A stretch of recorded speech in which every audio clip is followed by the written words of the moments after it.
আজকে যে ক্লাসটা হবে সেই ক্লাসটা সিউ আর ডব্লিউবি সবারই ফিফথ সেমিস্টারে redemption of preference share. Redemption of preference share, redemption মানে কি? পরিশোধ করা। আর প্রেফারেন্স শেয়ার মানে বাংলা কি? অগ্রাধিকার যুক্ত শেয়ার। তো নরমালি আমরা জানি যে দু রকম শেয়ার হয়, একটা হচ্ছে ইকুইটি শেয়ার, একটা হচ্ছে প্রেফারেন্স শেয়ার। ইকুইটি শেয়ার আর প্রেফারেন্স শেয়ার, তাই তো?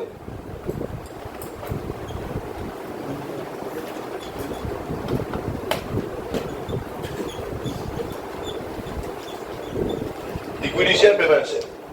এবার কথা হলো রিডামশন মানে কি? ডিবেঞ্চারের দৌলতে আমরা জানি রিডামশন মানে পরিশোধ করে দেওয়া।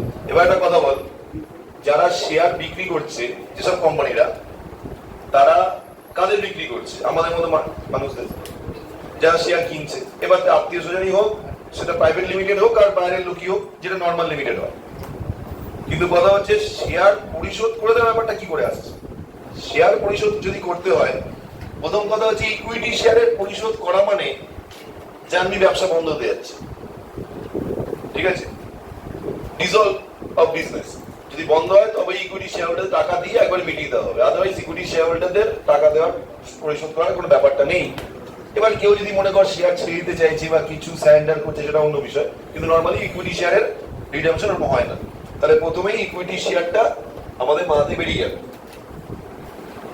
এইবার আসলে প্রেফারেন্স শেয়ার। প্রেফারেন্স শেয়ার একটা উদাহরণ আমি সবসময় বলি যে প্রেফারেন্স শেয়ার যে সুখের পায়রা। কেন সুখের পায়রা?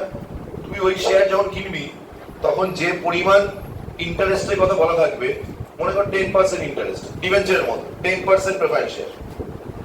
তাহলে প্রেফারেন্স শেয়ারের যে অ্যামাউন্টটা, তার 10% তুই প্রত্যেক বছর পাবি, মানে প্রেফারেন্স শেয়ার হোল্ডাররা পাবে। সেটা কোম্পানি লসে হলেও দিতে হবে, কোম্পানি প্রফিট হলেও তাকে কিন্তু 10% এটা দিয়ে যেতেই হবে।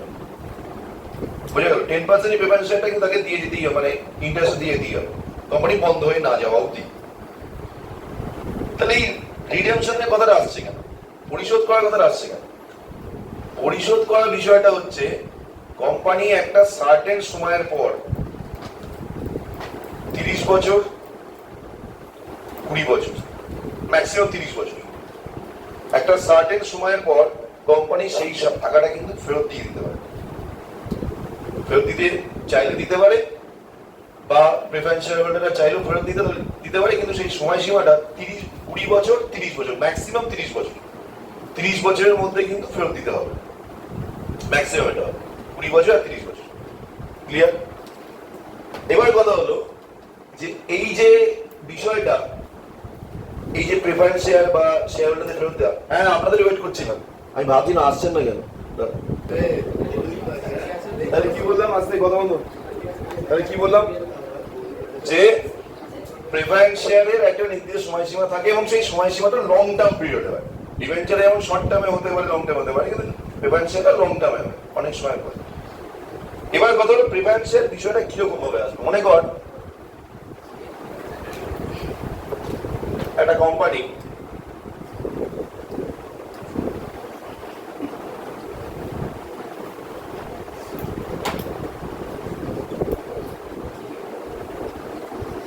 শেয়ার ইস্যু করছে। কোম্পানি, এখানে শেয়ার বলতে ইকুইটি শেয়ার না, প্রেফারেন্স শেয়ার মাথায় রাখবে, সবসময় preference share. Preference share issue করছে। এবার এই যে প্রেফারেন্স শেয়ার ইস্যু করছে, তাহলে কি হবে? প্রেফারেন্স শেয়ার হোল্ডাররা সেই শেয়ারটা কিনছে, তার বদলে কোম্পানিকে টাকা দিচ্ছে। ওকে? এইবার কোম্পানি কি করবে? যখন শেয়ারটা ফেরত নেবে, মানে যখন মানে টাকাটা দিয়ে শেয়ারটা নিয়ে নেবে, তখন সেই শেয়ারটা হচ্ছে এখানে চলে আসবে। আর কোম্পানির কাছে কি চলে যাবে? অ্যামাউন্ট। কোম্পানির কাছ থেকে ওদের কাছে যেটা যাবে সেটা অ্যামাউন্ট যাবে, আর এখান থেকে শেয়ারটা ওরা কোম্পানিকে আবার দিয়ে দেবে। এটাই তো প্রেফারেন্স শেয়ার, এটা তো রিডামশন, এটা তো রিডামশন অফ প্রেফারেন্স শেয়ার। এইবার প্রশ্ন হচ্ছে কোম্পানি যে রিডামশন করবে তার জন্য কোম্পানি কোথা দিয়ে করবে আর কিভাবে করবে? This is the important point, যে কোম্পানি কোথা থেকে করবে এবং কিভাবে করবে। সাইকেলে তুলে রাখিস। কোথা থেকে করবে বলতে, কোম্পানি কিছু টাকা থাকবে, প্রফিট হবে, তাই তো? তবে গিয়ে করতে পারবে। আজকে মনে কর একটা কোম্পানিকে চলে একটা কোম্পানিকে, হ্যাঁ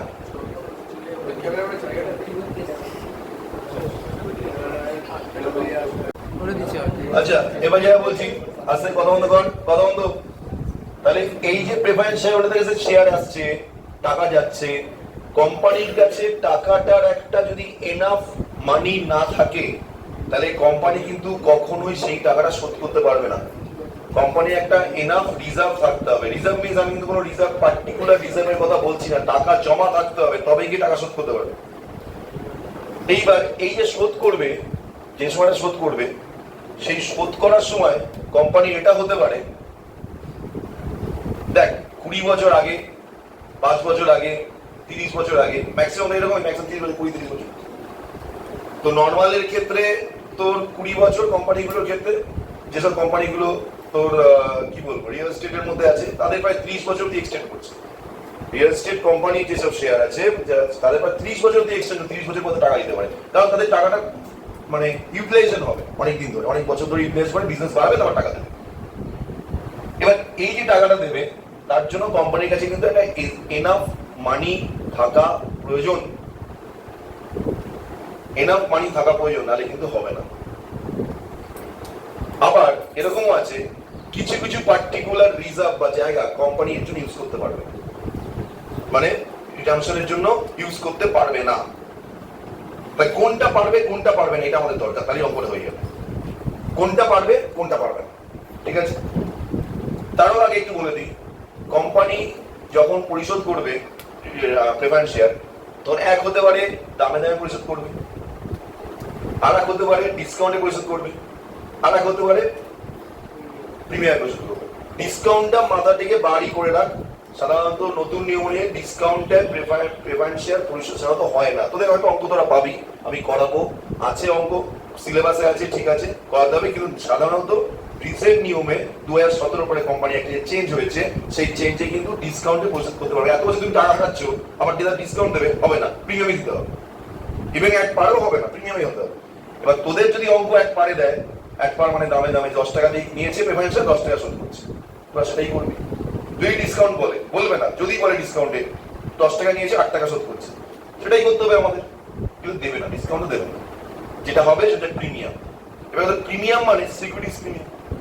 কোম্পানি যখন শেয়ার পরিশোধ করবে, রিডেমশন হবে, তখন সিকিউরিটিজ প্রিমিয়াম পরিশোধ করবে। ক্লিয়ার? সিকিউরিটিজ প্রিমিয়াম পরিশোধ করবে, সিকিউরিটিজ প্রিমিয়াম পরিশোধ করবে, সিকিউরিটিজ প্রিমিয়াম পরিশোধ করবে, তখন সেই টাকাটা কোথা থেকে আসবে? সেই টাকাটা একমাত্র তোর সিকিউরিটিজ প্রিমিয়াম থেকে আসবে, আর কোম্পানির যে ডিভিজিবল প্রফিট সেটা থেকে আসবে। ভালো করে বোঝ, কোম্পানি যখন শেয়ার পরিশোধ করবে, রিডামশন, তখন কিন্তু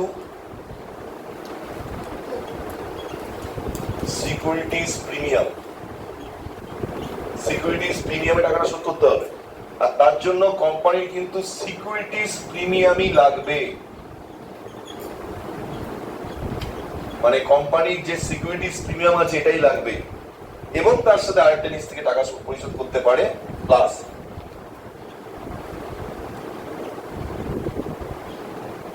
ডিভিজিবল প্রফিট মানে 10 টাকা শেয়ার 12 টাকায় পরিশোধ করছে, 10 টাকায় কিনেছিল 12 টাকায় পরিশোধ করছে, 2 টাকা এক্সট্রা, এই 2 টাকা এক্সট্রা পরিশোধ করবে প্রিমিয়াম থেকে। তাহলে কোম্পানি প্রিমিয়ামে যখন পরিশোধ করবে, টাকাটাও প্রিমিয়ামেরই থাকতে হবে, মানে প্রিমিয়াম থেকে টাকাটা নেবে, অর ডিভিজিবল প্রফিট। বুঝে গেল? ক্লিয়ার? এইবার কথা হলো মেইন ব্যাপারটা, 10 টাকাটা কথা থেকে পরিশোধ, 10 টাকা শেয়ার 12 টাকায় পরিশোধ করে 2 টাকা তো প্রিমিয়াম বা ডিভিজিবল প্রফিট থেকে মেকআপ করবে। 10 টাকাটা কথা থেকে পরিশোধ করবে। কোম্পানি কি করে?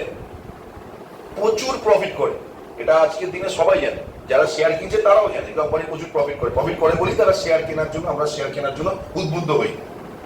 নাহলে আগে শেয়ার মার্কেট এত উন্নত ছিল না, এখন যতটা হয়ে গেছে, সবাই মিউচুয়াল ফান্ড ইনভেস্ট করছে। তো কোম্পানি কি করছে? প্রচুর প্রফিট করে, এবং সেই প্রফিটের পুরো টাকা যেটা সেটা কিন্তু দেয় না শেয়ার হোল্ডারদের, সেই টাকা কিন্তু কোম্পানি কি করে? রিজার্ভ করে। রিজার্ভ করে মানে বিভিন্ন ফান্ডে বিভিন্ন খাতে সে টাকাটা ঢুকিয়ে ঢুকিয়ে ইউটিলাইজেশন করে দেয়, বাড়িয়ে দেয়, এবং তারপর ইউটিলাইজেশন সেভিংস বাড়িয়ে দেয়, বাড়ি ওটা আবার বিজনেসে ইউটিলাইজ করে, আবার ইনকাম, আবার প্রফিট চলতেই থাকে। এবার ভাব, যদি 20 বছর, 5 বছর, 10 বছর, 20 বছর, 15 বছর, 30 বছর, 25 বছর পরে যদি টাকা শোধ করতে হয়, তাহলে সেই পরিমাণ টাকাটা বেড়ে বেড়ে কোন জায়গায় গিয়ে পৌঁছাবে? এত জায়গায় পৌঁছাবে কোম্পানি রাখতে পারে না, মানে ঠিকঠাক কোম্পানি রাখতে পারবে না। তারপরে কি করে? তারা কি করে? বিভিন্ন ফান্ড ইউজ করে, বিভিন্ন ফান্ডে সেই টাকাগুলো ঢুকিয়ে দেয়। বুঝে গেল? সেরকম একটা ফান্ড আছে, এটা হয়ে গেছে তো? হয়ে গেছে। সিকিউরিটিজ প্রিমিয়াম ব্যাপারটা মুছে দিয়ে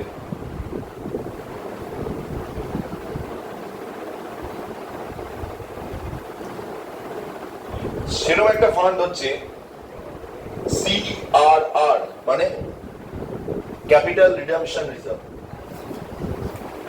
CRR, ঠিক আছে?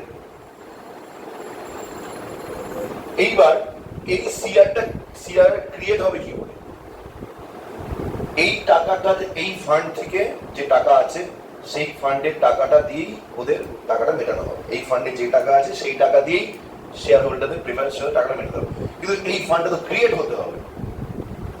এই ফান্ডটা ক্রিয়েট হবে কি করে? এই ফান্ডটা যেখান থেকে ক্রিয়েট হবে সেটা হচ্ছে জেনারেল রিজার্ভ, তারপর হচ্ছে সারপ্লাস, সারপ্লাস মানে PL, যেটা প্রফিট অ্যান্ড লস, তারপর হচ্ছে রিজার্ভ ফান্ড, রিজার্ভ ফান্ড, তারপর dividend equalisation, dividend equalisation reserve,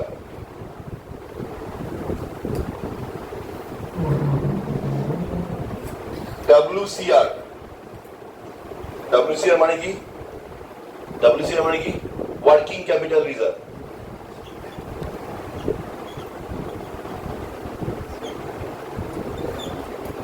working capital reserve,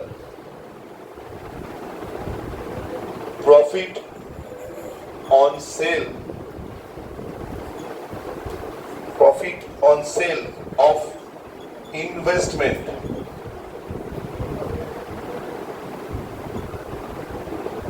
DRR, debenture rebate reserve. এইখান থেকে কোম্পানি টাকা পরিশোধ করতে পারে, এই CRR থেকে পরিশোধ করবে, এবং এইখান থেকে এই টাকাগুলো CRR এ আসবে, ক্যাপিটাল রিজার্ভ হিসাবে এইখান থেকে আসবে, এই অ্যামাউন্ট, এই ফান্ডগুলো থেকে বা এই জায়গা থেকে। দেখ, কোম্পানি তো আজকে তৈরি ঠিক করবে, কালকেই পরিশোধ করে দেবে না। এক বছরের শেয়ার নিয়ে 1 বছর পরিশোধ করবে না কোম্পানি। 5 বছর, 10 বছর, 20 বছর, ম্যাক্সিমাম 30 বছর অব্দি কোম্পানি এক্সটেন্ড করতে হয়। কিছু কোম্পানি 20 বছর, কিছু কোম্পানি ম্যাক্সিমাম 30 বছর। তো অতদিন ধরে এক্সটেন্ড করবে, এতদিন ধরে টাকাগুলো এখানে থাকবে।